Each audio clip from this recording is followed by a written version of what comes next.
Alright guys, welcome back to the channel. Now before we get started, before we go into the content, I want to give you guys an update on Charlotte Regionals.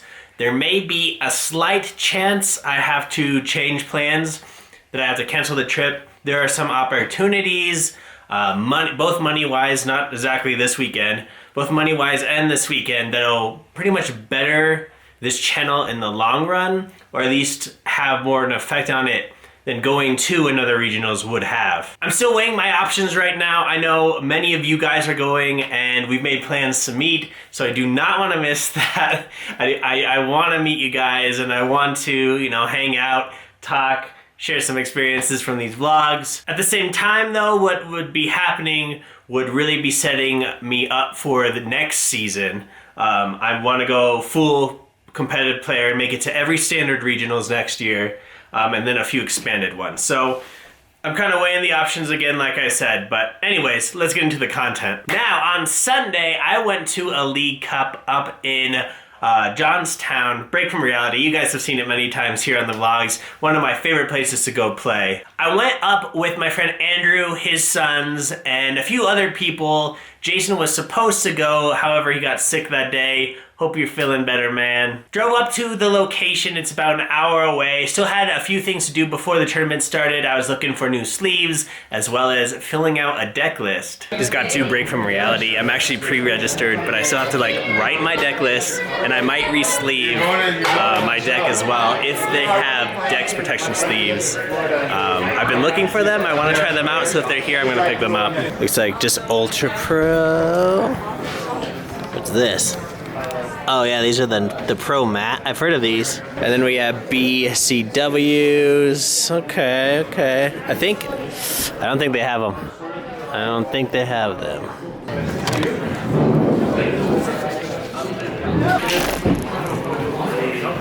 I really need to write these at night, so I don't have to worry about them in the morning, but sometimes you just are switching up decks last minute, so. Are we doing deck checks? I think they still have to check the kids. We might do it if you want. Chilling out till round one. Andrew is just finished sleeving his deck.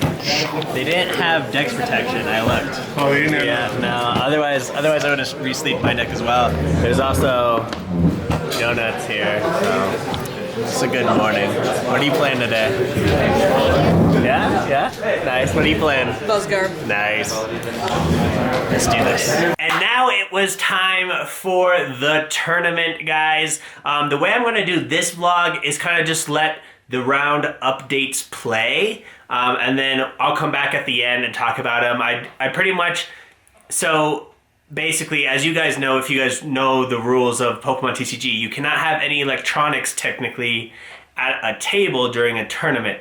Now, there's been a few times where in league challenges and cups and even regionals where I've broken this rule. However, a lot of the judges are starting to get a little more strict with what's allowed on the table, as they should. So I was told even last regionals, I needed to put my camera away. And then I was talking to him at the League Cup, the main judge, and I was like, should I have this? And he's like, maybe we should. You can do the updates, you can film the event, but while you sit down and are actually playing the match, let's just have the camera, away and off the table. So I definitely agreed with that. But yeah, sending you guys now to the updates, and then I'll come back at the end. I have a topic I need your opinion on.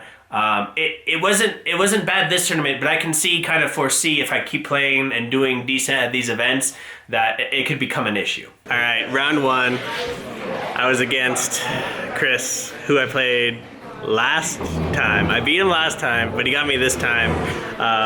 First game was pretty close. Would you say the first game was close? Oh, first game was totally. Okay, the first game was close, and then the second game I just had Buzzles out. I couldn't hit any other Pokemon, and he got his Mew EX out and just donk. But it was fun. Getting to round two. Hopefully, I see a lot of dark out there, so I'm hoping to run into all of that. Again, I should probably say I'm playing Buzzwole, and he was playing Golisopod Zoroark. So. It's a good match, maybe. All right, end of round two. We're standing outside here, kind of just talking over the matchups. I actually won that one. I lost game 1, and then I came back. I was playing against Zorak, Lycanroc, so all I had to really do was Guzma, the babies, and knock him out because of weakness. And then Chris, who I played round 1 and lost to, how'd you do? Oh, I won. It You went won? to game 3, Yeah. super intense, super close, but it was a lot of fun. Nice. So the top 8 for both of us is still alive. Oh, yeah. I have to win out, and then you can take a loss or so. My goal, win the next one, tie the last 2. Yeah. Easy. All right, end of round 3, guys. That took 15 minutes. I was super lucky with all my draws, and I donked Glaceon like 2 games in a row. I feel bad. It's probably gonna come back to me in this tournament where I get donked 2 games in a row, because that's usually how it goes for me. But yeah, now currently 2-1, and gonna wait a little bit for round 4. So here's to hoping I can't lose. I cannot lose another one. All right, let me set this up here. Just finished round 4. I tied that one. I'm mad that I tied that one.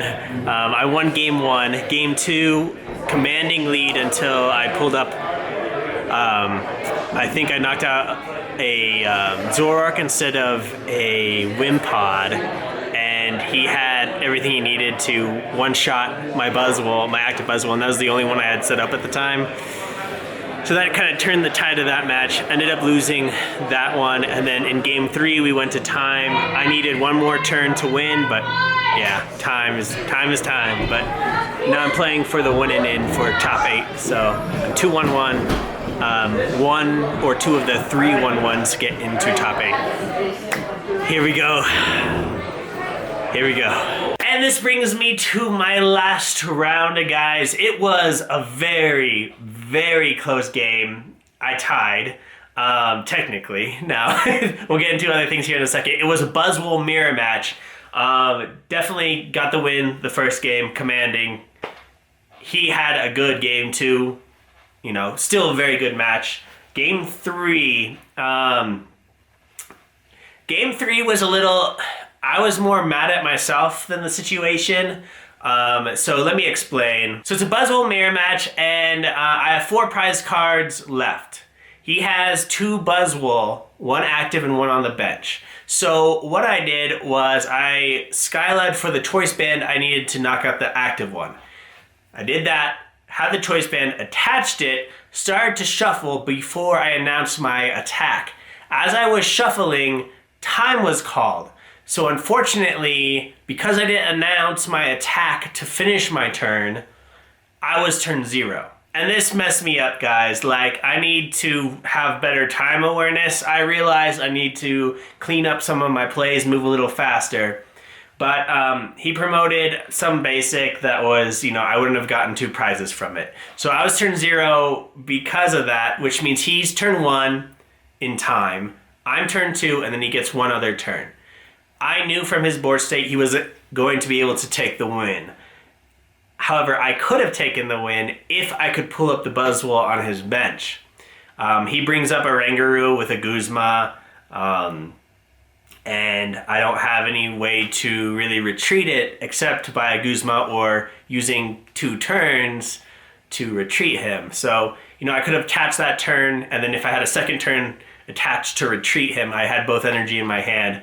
I also had a Lele in my hand to find a Guzma, but my bench was full, unfortunately. Another thing maybe I needed to be more aware of. Anyways, this led to me not being able to retreat Oranguru and knock him out. So we tied. However, this is the topic I wanted to talk to you guys about. A lot of players do what we call IDing, which means they agree to tie for a round. However, other players, when they can't lose, because this was my winning in, right? If I win this one, I'm into top 8. And if both of us tied, none of us were going to make it into top 8. So there starts a dance of sorts with words. Now you cannot ever ask your opponent to give you a win, nor suggest that we come to some kind of agreement.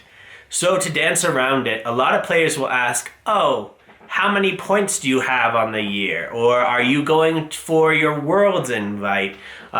Questions like this to not say, but maybe push a player. No, I can't say push. Push is way too strong of a word.